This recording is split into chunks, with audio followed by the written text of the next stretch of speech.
Adamlar жалтыраған көйнөктөрү, макияждары менен мактанса, биз жалтыраған алтын кубок жана алтын медалдар менен мактанабыз.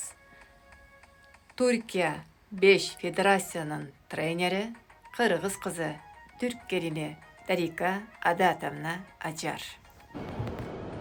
Менин периштелерим областта 6 altın medal alıştı.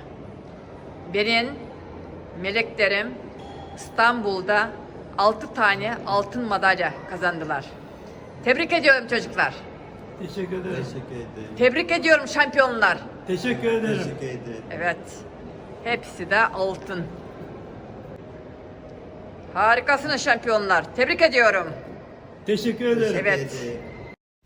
3 sportmenim 6 altın medal alıştı. Harikasınız şampiyonlar. Bravo. Şampiyon olduk. Şampiyon olduk.